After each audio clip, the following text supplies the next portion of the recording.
A very good evening to all the postgraduates who have joined us this evening for the Retinal Session 2. I would like to welcome Dr. Rupak Biswas, who is the speaker for today.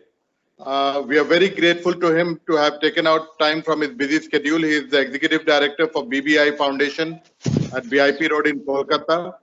Dr. Rupak Biswas is known nationally and internationally, and he has done India proud on several occasions by winning international awards in European and American Academy conferences. Dr. Rupak Biswas will be talking on retinal detachment today. Dr. Rupak Biswas, please. Thank you, Dr. Satyajit, for for a nice introduction, and I would like to congratulate for your excellent job what you are doing for the postgraduate students.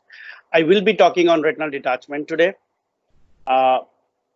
So what is actually the retinal detachment? It is actually the separation of the neuroretinal layer from the retinal pigment epithelium. So this is how exactly the difference. Now it can be due to presence of fluid in between these two layers due to the traction, or it can be a simple collection of the fluid in between these two layers. Now the collection of fluid can be due to there is a rip, there is a tear, and the fluid can go through this, or there may be a exudative fluid which can get collected under the retina, neurosensory retina.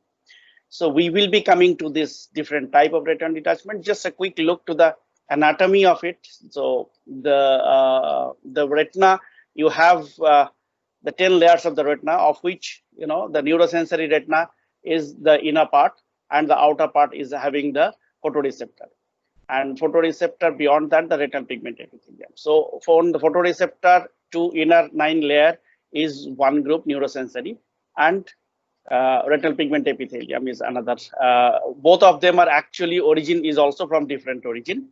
So you have a potential space. Now in this potential space, always there is a collection of fluid, and it is also getting pumped out by the retinal pigment epithelium. So that is a balance going on in the body. Now, what are the factors? Whether there is a fluid pressure, whether there is an inside, this is being maintained by the hydrostatic pressure and the oncotic pressure of the intravascular component. There is a vitreous support also there. So by this, the mechanical interdigitation occurs. So that's how the whole retina remains reattached. So as I mentioned you earlier, it is actually the separation between the neurosensory retina and the retinal pigment epithelium. So it can be a regmatogenous, it can be a tractional, it can be serous or exudative retinal detachment, or a combined retinal detachment. And the combination can occur of any of them, but again, exudative is a variety when it does not come into the combination of any other part. So combination means it is a combined regmatogenous and tractional retinal detachment. So when you have a tractional component, and by the sufficient traction, if you develop a kind of a retinal break, then it goes into both tractional and regmatogenous retinal detachment, which we call as a combined retinal detachment. Factors, different factors which can predispose for the retinal detachment is aging, which induced to the posterior vitreous detachment, leads to. Other than this, it may be previous history of retinal detachment in the other eye, family history of retinal detachment, high myopia, previous history of any intraocular surgery, history of trauma, and other diseases which leads to a membrane formation and the gradual traction leading to tractional retinal detachment, like diabetic retinopathy, vasculitis, vein occlusion. Now, in case of other exudative variety, when there is a breakdown of the blood retinal barrier and the fluid is now easily can pass on from the intravascular component to the intraretinal into the subretinal space. So that's how the exudative retinal detachment develops. Peripheral, predisposing peripheral lesions can cause initially for the development of the regmatogenous retinal detachment, like lattice degeneration, atrophic hole, oral bay, meridional folds. So these may lead to a retinal tear leading to regmatogenous retinal detachment. As you all know, regmatogenous retinal detachment means regma is a break. From regma, the retinal detachment is generating. So the tear, hole, or dialysis can be the predisposing factor through which the fluid passes under the neurosensory retina. The pathogenesis is there has to be a prerequisite. There is a retinal tear, as we mentioned, and there is some amount of the vitreous liquefaction also has to be there. And the complete formed gel, which does not have any liquid component, is difficult. Even with the tear also, it is difficult to develop a retinal detachment. So what is needed is some amount of the fluid vitreous is needed, and the fluid can go into this subretinal space through this tear. So that's how the retinal detachment develops. That's why we do see sometimes in a young patient, even after trauma also, there is a dialysis, but there is no, as such, there is no retinal detachment. The common symptoms for development of the retinal detachment are photopsia, which is represented as flashes of light, floaters, multiple sudden onset of floaters. Wezring is actually a known entity for the development of the posterior vitreous detachment. There is a relative scotoma, which we call as a relative scotoma of any quadrant or any half of the eye, or sudden drop of vision when there is a macula is detached. So break localization we do see in our outpatient department. Or the most important for localizing a break in case of regmatogenous retinal detachment is the prerequisite for doing any kind of repair. So break localization is one of the important part of the whole treatment. And Professor Harvey Linkoff has given us some kind of a rule or guideline so that you can see from where these places can be. Like this is a very common picture of different textbook you can see. So if you have a retinal detachment, like come with the picture B. So if you have both the sides of the disc, there is both the sides is equal, and then the hole is at 6 o'clock. So according to the law of fluid, so both the sides, the fluid will go up accordingly. So you can have almost a horizontal meridian, up to horizontal meridian of both sides. So if you have one side is little above the horizontal meridian and the other side is little lower to the horizontal meridian, so probably the break is located towards the upper side of the horizontal meridian from the 6 o'clock. Now, if you have almost equal side above the horizontal meridian, then probably one side of the horn of those fluid, you may have a retina, the break, like D, figure D. In case of almost all the area are detached and the small amount of the retina is located here at us. So either it can be, the break can be exactly 180 degree opposite to that, or maybe close to this area. Similarly, if you have a lower part attached and the upper tooth area is almost equally, so exactly the opposite of the attached area, you can see the break. Or when you have an inferior bullous RD and the fluid is very shallow, fluid is going up, so you need to look at the upper part of it. So this is how to describe Professor Harvey Linkoff has described us here, and this is according to the law of physics of fluid, how it goes up. Signs is including RAPD, tobacco dusting, and iritis or inflammation. IOP may be usually low, or sometimes it can be high in case of Sourav syndrome. But the most important is that fundus examination, by which you can document and see whether there is any presence of regmatogenous retinal detachment. This is like when you, in this lower picture, you can see there is a yellowish, whitish retina, semi-opaque, semi-transparent, and you can see there are minor corrugations in the retina. So this is how exactly the retinal detachment looks like. And this kind of retinal detachment usually looks as a regmatogenous. So you need to search for the break for it. Yes, ultrasonography, when there is a media is not very clear, then ultrasonography helps you for documentation of the retinal detachment. As you can see here, V-shaped attachment is here. But again, you need to understand that this ultrasonography should be always a dynamic ultrasonography, by which you can see the mobility of the retina. Treatment option comes as a cryopexy, laser retinopexy. These are the part of the treatment. It has to be there so that the break can be sealed, or otherwise pneumatic retinopexy, scleral buckling, vitrectomy, or maybe a combined approach of scleral buckling with vitrectomy. Now, scleral buckling, the basics, the retinal reattachment procedure, the basic two procedure is scleral buckling and vitrectomy. These are the two common procedure which we do adopt, and most of the time In the examination also, they discuss about this. But pneumatic retinopexy also you need to know in brief about it. So retinopexy means it is a reattachment of the retina, or maybe it is actually the term is chorioretinopexy. So there is an addition between the retina and the choroid. So you have to have a complete addition between the choroid and retina surrounding the break area, so that there has to be an addition. It can be done by either creating inflammation between these two layers, either by laser or by cryotreatment. So the most important part of it is to close the break, and when there is a traction, to relieve the traction.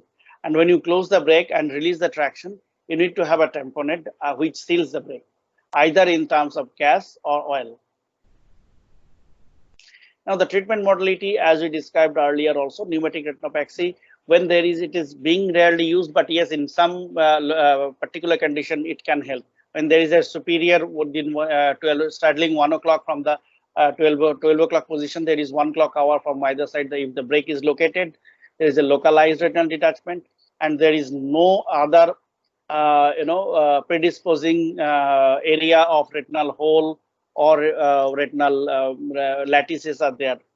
Because if you give pneumatic retinopexy here without doing vitrectomy, you are putting gas inside the vitreous cavity. There is always a traction of the other part of the retina, and when there is a PVD is present, then it is easier to do a plan for it. Easier to plan for a pneumatic retinopexy. The indication of scleral buckling. This is one of the most, I should say, this is one of the older method, but again, this is holds very good, and still it is a very useful technique for retinal reattachment. In the indications, usually what we do is a young patient, relatively young patient, phakic eyes, or there is a presence of anterior break, and with minimum or there is no proper, previous changes, then this is the ideal situation for doing a scleral buckling surgery. The steps, as I think if we can show you a video, that will be much easier for you. So, conjunctival peritomy followed by tagging of the muscles, and then localization of the break, drainage of subretinal fluid if needed, and the placement of the buckle, placement of the suture followed by buckle, and then introduction of buckle element, followed by checking the buckle effect when you tightening the suture, and then conjunctival closure. Vitrectomy is, the one of the major, the earlier, probably around 15-20 years back, when the vitrectomy was not so popular. So that time the scleral buckling was usually most important part of it.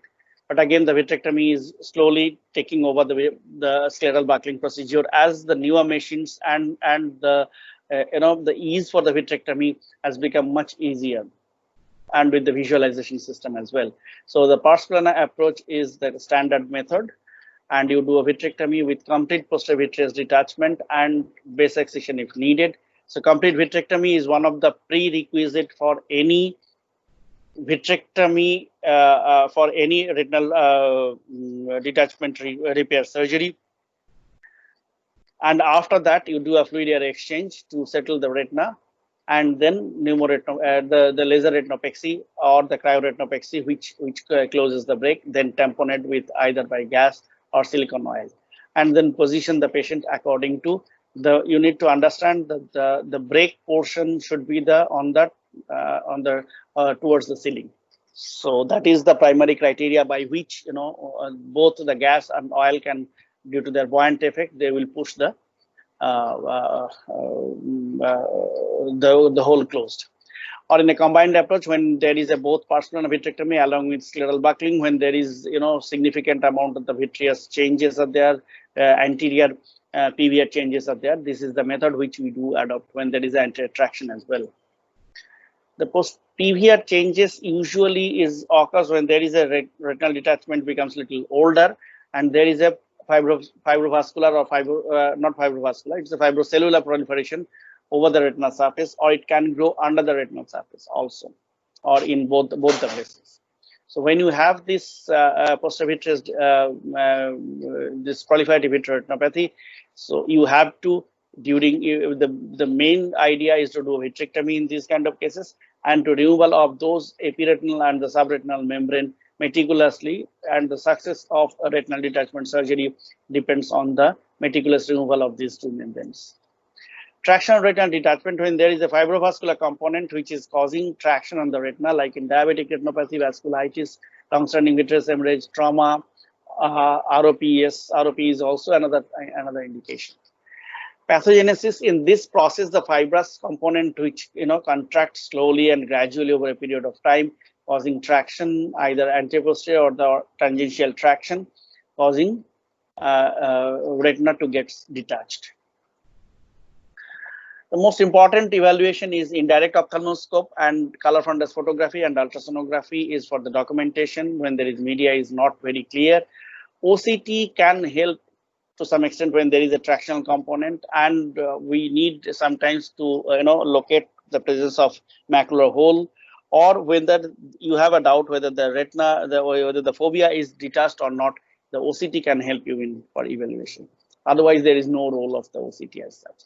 So this is evidence of you can see that traction component is a very fibrous proliferation over the posterior pole and the optic nerve. This is the disc, and here, and here in the ultrasonography also you can see there is this is the retina and this is the traction is going on here. Similarly, this is the one small area when there is a broad attachment, and this is the vitreous attachment which is causing traction, causing pull of the retina. The treatment, again, as we discussed, either usually internal approach or external approach by the scleral buckling surgery. So this is the internal approach of a patient. When you can see there is a lot of glistening areas, that is because of the silicone oil present here.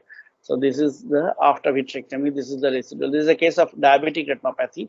So after which there was a combined retinal detachment, both tractional and rhegmatogenous. So we have removed all the membrane here and then put the silicone oil back into this, which is as a vitreous substitute tamponating agent.